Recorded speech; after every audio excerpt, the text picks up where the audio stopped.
Welcome to the GCN Tech Clinic, where Alex and I aim to answer your bike tech and maintenance related questions. As ever, you can submit your questions down below in the comments section using the hashtag AskGCNTech, and we'll do our best to answer as many of them as possible within the allotted time. First question. First one is from Bandy Roberts 1. They say, hey guys, new to tubeless tyres, what are your recommendations for cleaning wheels of old sealant? It's a nightmare, thanks. Easy. You can get sealant remover. Yeah. So Silca make one. Yeah. And you just use that on a brush and apply it on, and it just sort of breaks the sealant down and makes it much more easy to remove from both your wheels and your tyres. Yeah. If you don't have any kind of products like that, you need to let it dry properly, and then you can scrub away at it and get it off. But that's an absolute nightmare to do. Yeah. Okay. Next one, over to you. Maverick5695 says, I've been using DOT Avid/SRAM brakes for donkey's years and have just had to replace them. Ended up with mineral oil brakes. Regardless of the make, the question is, why do we still have stupid caliper bleed port screws and not proper bleed nipples? Hope and Shimano seem to offer some nipples, but they're different thread sizes. Dumb or what? Right. I got thinking about this, and I want to say my first answer is going to be because of the sort of industry-wide drive to try to shrink everything as small as possible, make it as streamlined and light as possible. They're trying to incorporate things to be integrated into the calipers, not have big external bleed nipples poking out the side. One, if you're riding off-road or even on-road, it could easily get snagged on stuff. Dirt's going to collect inside there. And if you wanted to use a sort of industry standard size bleed nipple, where it's going to be much larger than a sort of bleed port, which sorts of brakes have on them. That's my sort of thoughts. There is an argument, I guess, for like more for kit that's not kind of like super lightweight, tiny race focused kit, like maybe a more utilitarian product. Yeah, that would mean less specific tools. Yeah. Yeah, I think that there is a use case for that, and as they've said here, Shimano do seem to offer some brake calipers with this, which you just need, it's like a little 8mm spanner to open the bleed port on the nipple, and it just hose pokes on the end of it. Yeah. Super simple. Yeah. So if it bothers you, I think maybe choose the products that you're using on your bike, like carefully, and that way you can get some simple stuff. Nice. There you go. Gadget next, who says, I'm recovering from a triple bypass. Unsurprisingly, this has put a serious crimp in my biking. Well, fair play. Yeah. That's, good to see you, coming back at it, and glad that went okay. I have an SL8 Roubaix comp outfitted with Zip 353 with 32mm specialised tyres and TPU tubes. I also switched to an Arundel Mandible bottle cages and a Topeak Elementa bag. Love the Elementa bag. Yeah. Big fan. Because it's going to be quite a few months before I'm even close to as strong as I once was. My cardiologist says it'll be over a year. I'm diligently trying to further lighten my bike while minimising the lightening of my bank account. Since riding where I live in the San Francisco Bay Area makes it quite difficult to avoid a lot of climbing, he wants a lighter bike. So I'm trying to figure out if I should go for carbon bars next, trying to minimise big ticket items like chainring and cluster. What would you recommend? Right.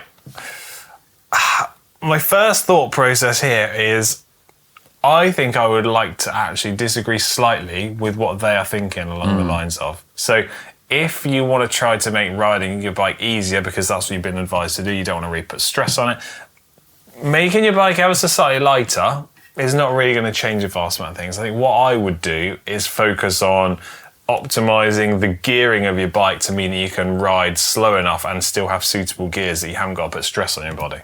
That's what I would do. Yeah, weight is massively overrated. Yeah. So like you could spend an absolute fortune to make your bike a kilo lighter by saving 100 grams here, 100 grams there, and like you always lost for words. It's just so overrated. If you were chasing seconds on these climbs where you live, even in San Francisco, it's significant. You know, if you're Andrew Feather or you're doing hill climbs, but It really isn't. I think Alex is absolutely right, and I completely agree with him. The gearing, going for some easier gearing, is going to make more difference. That said, if you are set on trying to reduce the weight of your bike and make cycling a little bit easier, the first place I would start, which is probably offering the best bang for your buck, is definitely going to be tyres and inner tubes. Yeah. That's what I would suggest. Yeah, although he is already using TPU tubes and like decent tyres. Well, in that case, there you go then, yeah. Yeah. I think in terms of bike components, like I would say, you know, you're saying like trying to avoid big ticket items like chain set, but to be honest, like to get a meaningful saving on handlebars, you'd have to spend big ticket money anyway, and it's not the most cost effective way. I think chain set is one of the most cost effective ways to save a load of weight, especially if you start looking at some like options that you might not have considered, like certain sort of Chinese brands now offering various things where there's big weight savings. Okay. Yeah. Beck Smith 6382 next. I couldn't resist the new SRAM purple chain, but I heard this anodized version doesn't take waxing as well. Would you try waxing it? Right. I picked this out because I recently made a video about this kind of tech. Firstly, it's not anodized. It's a PDV coating. I'd just like to point that out. Bit of nerd knowledge there. And whilst there are talks online in various places of how it can reduce a wax's ability to stick to the chain, I don't think it's really a big deal because, as I showed in that video, the PVD coating isn't actually on all the inner surfaces where you really want the wax to adhere to. So I don't think it's a big deal. Just on the outside. Yeah, and then and it's what's on the inside that matters. Yeah. Yeah. Okay. Next question from Wilco 2728, who says, I've just bought a new set of wheels for my dedicated climbing bike. He's got the Elite Drive 236. Nice wheels. I run a 1x setup, SRAM Eagle rear derailleur, 1050 cassette, so a bit like crazy sort of mullet thing going on. And a 46 tooth SRAM chainring. The new wheels are coming with SRAM XDR Freehub, and I'm fairly sure my cassette needs an XD Freehub. Will XDR be compatible and fit? Yes, easy. Right. Difference between XD and XDR Freehubs is just the actual length of the Freehub body, right? So you need a spacer. So you just need to run a spacer. I looked it up to... Are you okay? Yeah, carry on. You're not crying about the Freehub bodies. I looked it up to make sure I can give you the correct information. You need a 1.85mm spacer, and I believe there's a good chance those wheels will possibly have that spacer included with them already.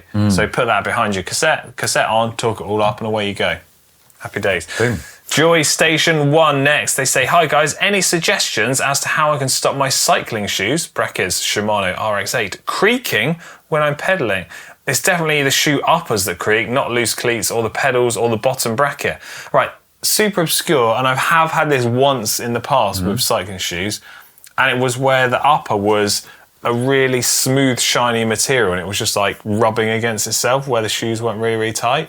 Sounds mental. I just put some polish on the shoe and it fixed it all. Really? Smoothed it up? Yeah. Bit of lubed your shoes? I lubed my shoes. So yeah, I would just try and find some sort of surface coating that's okay to put on that kind of material. Yeah. Yeah. Failing that, there's a good chance it probably is your cleats, pedals, or bottom bracket. Yeah.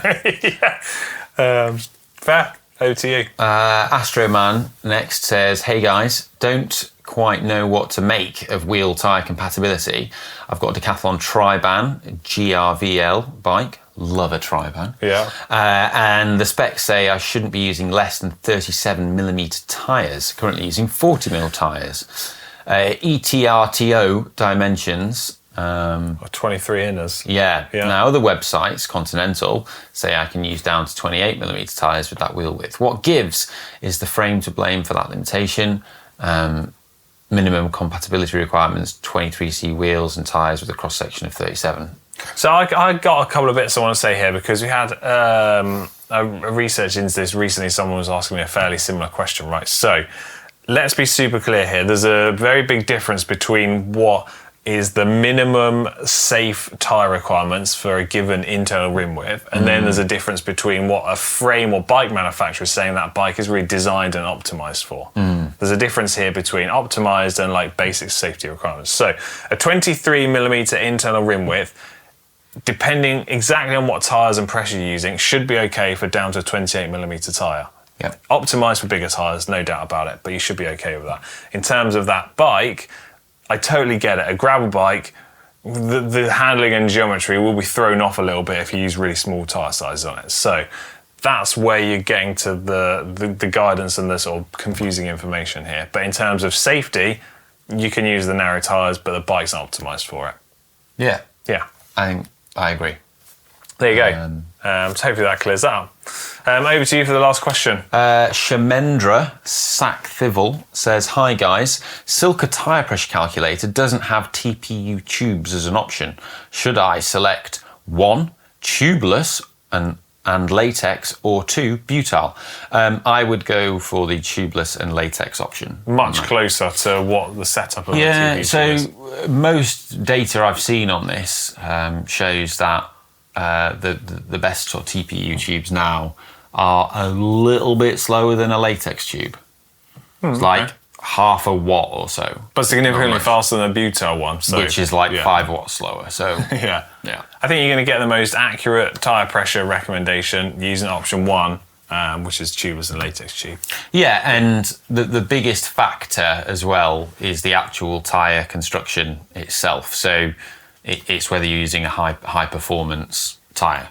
So rather than so if you're using like a really high performance tubeless tyre, it doesn't really matter how you set that up, whether it's tubeless or with a TPU tube or latex. Butyl will slow it down. But those 3 options are all very, very similar in terms of the rolling resistance that they create. The tyre has a much bigger bearing than the thing that you go inside it. There you go, I'm glad we cleared that up.